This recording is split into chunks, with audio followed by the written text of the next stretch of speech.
Здравствуйте! Сегодня я была в гостях и увидела на подоконнике фиалочку. Захотелось ее обнять и заплакать. В таком состоянии она плачевном. Я ее забрала к себе домой и буду реанимировать. Это какая-то безымяшка, вот, обычная простая фиалочка. Сидит в девятке в горшочке, видно, ее давным-давно пересаживали. Тут видны следы сквозняков, листья пыльные. Сейчас я ее выйму из горшка и посмотрим, что там есть, сколько там голов.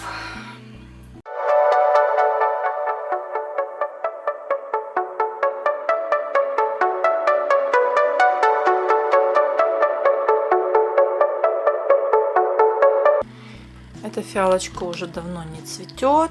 Раньше цвела полумахровыми нежно-сиреневыми анютками.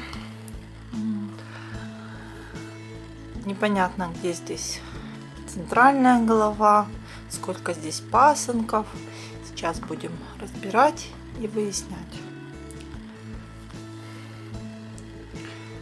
Посажена она в горшок девятку. Был на верхнем поливе, но жаловались, что, во-первых, тяжело уже поливать, а во-вторых, то забыли полить, то перелили. Частенько эту фиалочку безымянную подписывают как Поль-Баньян, но на самом деле это просто безымяшка. Вот такие вот листочки в таком ужасном состоянии. Так как были проблемы с регулярным поливом, я решила эту фиалочку посадить на фитиль. Так. Ой, даже не знаю, с какой стороны начать. Старые листья все нужно убирать.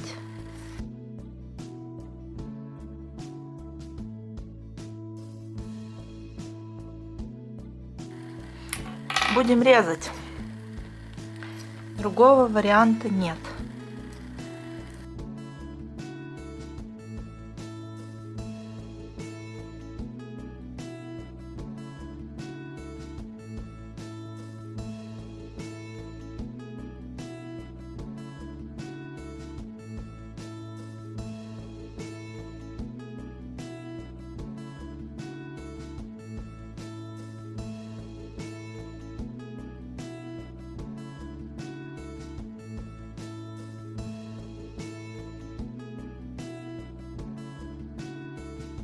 Вот так часто бывает, что фиалочки, которые безымяшки, прекрасно растут, ничего их не берет. Убираю все эти старые листочки.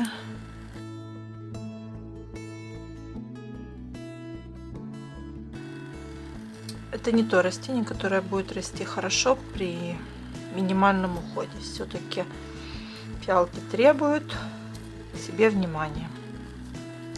Забрала с таким уговором, что верну. Надеюсь, после такой спасательной операции все-таки потом будут смотреть.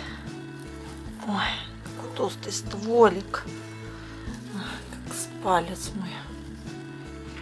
В данном случае пересадка никак не была возможна. Тут только переукоренение. Так, сейчас я это все буду сажать в стаканчики. 5 стаканчиков. Подписала даты посадки. Сразу продела фитиля, но ставить на емкость не буду. Просто чтобы был как для меня отметка, что тут уже смесь такая, как для фитиля. Вот, в дальнейшем все равно понадобится больший горшочек, а сейчас маленькие. Вот, буду сажать такие половинки стаканчиков. Почему хочу посадить в такое? Есть у меня горшочки, но здесь я смогу потом вам показать, как развивается корневая система. Для фитиля я сделала такую смесь. 3 части верхового торфа Классман DS1 и 2 части промытого перлита. Крупные фракции. То есть 2 к 3. Наполняем все стаканчики. Он уже увлажненный, так как я промывала сейчас сразу перлит. И он влажный был, торс сухой, и сейчас как раз такая необходимая влажность. Нитку я использую капроновую для фитиля. Тоненькая, но если будет нужно больше, я в следующий раз при пересадке уже в большой постоянный горшочек поставлю более толстую. Можно использовать акриловую нить для вязания, но главное, чтобы нитка была синтетическая, не натуральная, и она не будет гнить во влажной среде. Тут у нас 5 стаканчиков, делаю углубление.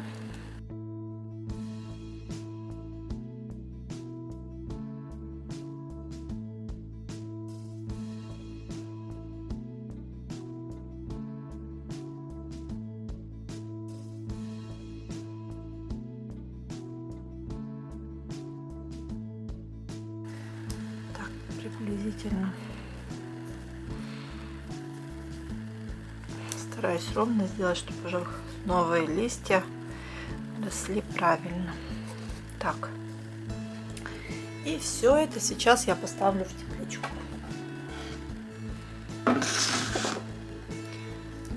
Такой у меня контейнер. Это будет отдельная емкость в отдельной комнате, подальше от моей коллекции. Тут ничего бегающего, ползающего я пока не наблюдаю.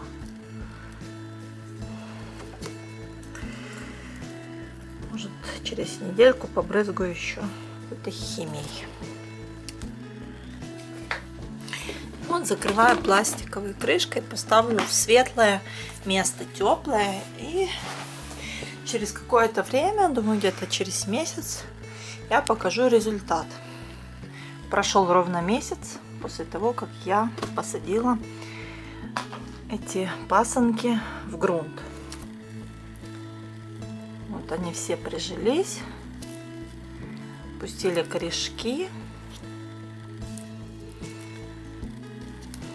Вот видно корешок. И в принципе они уже потихоньку привыкают к комнатным условиям, и можно уже вынимать из теплички. Видно, что корешки вверх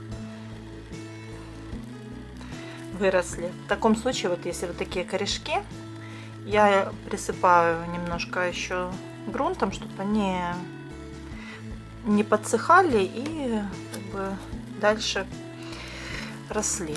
Вон видно, какой хороший корешочек. Вот корешочки. Так как прошел уже месяц, корни хорошо наросли, можно уже постепенно запускать фитиля. Вот этих 2 точно можно. Этот еще может недельку так порастет, просто на верхнем поливе. Вот это, хотя самая такая маленькая детка, но тоже уже много корешков я вижу. Я посадила такие полстаканчика 200-граммового, обрезала его пополам, делала дренажное отверстие, и вот он очень хорошо встает. 80-граммовый стаканчик. Правда, здесь маловато воды, но для начала я думаю, что будет вполне хватать.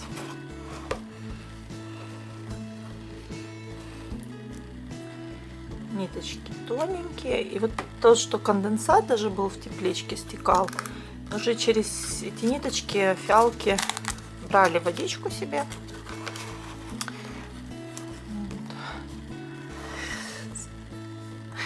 Самое главное, что нужно помнить: не допускать ошибок, и это я расскажу владелице этой фиалочки. Отдам ей, возможно, 2 самые большие, пусть она их растит. Вот. в дальнейшем, возможно, придется немножко еще увеличить горшочек. Несмотря на то, что уже есть фитиля, нужно все равно следить за уровнем воды. Если уже вода закончилась и какое-то время уже фиалка без воды будет в стаканчике, придется поливать сверху для того, чтобы запустился фитиль. Вот. Дальше нужно будет защищать эту фиалочку обязательно от сквозняков. Там была такая проблема. Постоянное проветривание, кухня.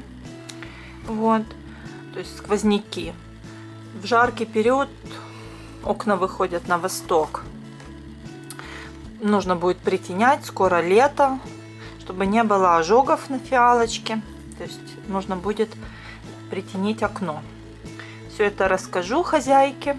Вот, и надеюсь, ей удастся избежать ошибок в дальнейшем. И фиалочка будет хорошо расти. Еще особенность этой фиалочки в том, что она сильно пасынкуется. Хозяйка не знала, что нужно удалять пасынки своевременно. И получился такой кустик. Ну, может, кому-то нравится, но опять же, в таком случае нужно было удалять листья лишние, чтобы кустик был аккуратный и не забивался. Вот. Если, например, не хочешь, чтобы уже кустиком росло, а росла как одна розеточка, нужно будет своевременно удалять пасынки, когда они маленькие. И тогда фиалочка будет с ровной розеточкой. Еще такая вот я сейчас особенность, что они вот вверх листочки, но это из-за того, что было в тесноте. Вот она уже начала раскрываться, равняться розеточка. Особенно вот тут хорошо видно, что она уже постепенно вот разравнивается. Вот. Нужно для того, чтобы розетка была ровная, периодически ее на окне подкручивать. Вот так. Хотя бы раз в несколько дней, тогда розетка будет симметричная и ровненькая. Это самые главные ошибки, которые допускали в уходе за этим растением. Вот, я надеюсь, что все-таки удастся избежать таких ошибок в дальнейшем. Будет более внимательная к этой фиалочке хозяйка. Вот, и может у нее появится еще больше сортовых фиалок в дальнейшем. Всем спасибо. Подписывайтесь на канал. Задавайте вопросы. Всего доброго!